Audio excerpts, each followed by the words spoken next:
Assalamualaikum warahmatullahi wabarakatuh.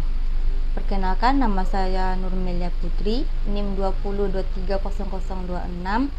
Baiklah, saya dari Prodi Akuntansi akan menjelaskan tentang statistik ekonomi. Baiklah, yang pertama kita akan menjelaskan apa itu statistik. Statistik adalah disiplin ilmu yang berkaitan dengan pengumpulan, organisasi, analisis, dan penyajian data yang sering digunakan pada masalah ilmiah, industri, atau sosial. Statistik berkaitan dengan setiap aspek data, termasuk perencanaan pengumpulan data dalam hal desain survei dan eksperimen. Baiklah, yang kedua yaitu kegunaan dari statistik. Kegunaan dari statistik yang pertama yaitu untuk mendeskripsikan dan menerangkan data mengenai jumlah suatu populasi yang diselidiki. Yang kedua, untuk menentukan jumlah tepat dari populasi yang luas pada ukuran yang lebih mudah untuk dipahami. Yang ketiga, untuk penetapan atau penerapan sebuah kondisi bagaimana suatu hipotesis dapat digunakan atau membantu melakukan sesuatu. Yang keempat, untuk sebagai alat yang menyajikan suatu estimasi atau model tentang nilai yang tidak atau belum diketahui berdasarkan data yang diselidiki.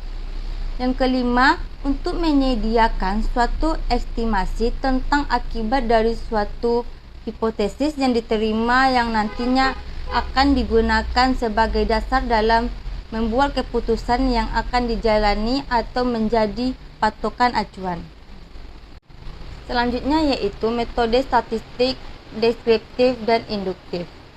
Yang pertama yaitu statistik deskriptif, yaitu memberikan informasi tentang kinerja dari sebuah perusahaan. Statistik ini berbentuk benda yang bisa dihitung yang merupakan statistik ringkasan yang secara kuantitatif menggambarkan atau merangkum fitur kumpulan informasi.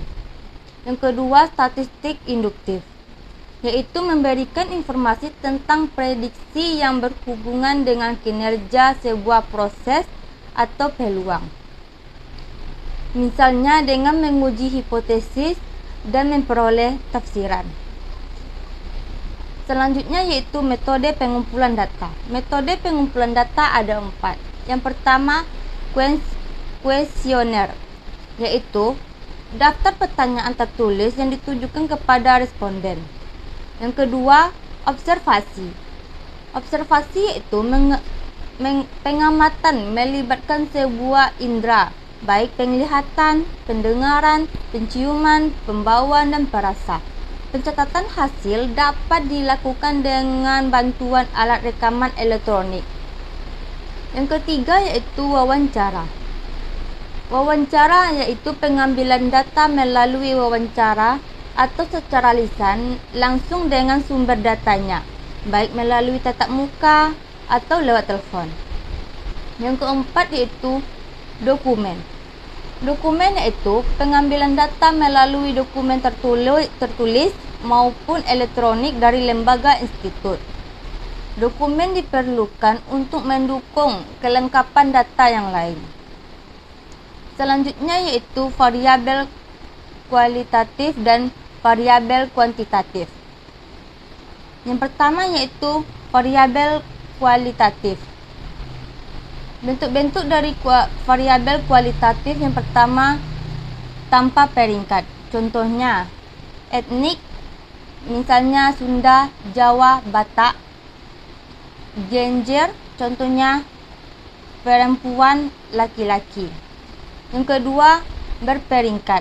Contohnya kelas 1, kelas 2, kelas 3, kelas 4, dan seterusnya. Ranking 1, ranking 2, ranking 3. Baiklah, yang kedua yaitu variabel kuantitatif. Bentuk variabel kuantitatif yang pertama, variabel diskrit atau hasil perhitungan. Contohnya jumlah peluru, jumlah penduduk. Yang kedua, variabel kontinu atau hasil pengukuran. Contohnya tinggi badan atau suhu badan. Selanjutnya yaitu tingkat pengukuran data. Yang pertama, skala nominal. Ciri-ciri dari skala nominal yaitu tidak dijumlahkan bilangan pecahan, tidak memiliki ranking, tidak memiliki nol mutlak, angka hanya sebagai label saja, tidak memiliki ukuran yang baru. Contohnya, kasus pengategorian penetapan label atau simbol. Yang kedua yaitu skala ordinal, yaitu skala pengukuran yang menunjukkan jarak interval antara tingkat tidak harus sama. Yang ketiga, skala interval. Skala interval adalah skala pengukuran yang sering digunakan untuk menyatakan peringkat untuk antar tingkatan. Pada skala interval tidak memiliki nilai nol. Nilai nol yang dimaksud hanya menggambarkan satu titik dalam skala saja. Yang keempat itu skala rasio.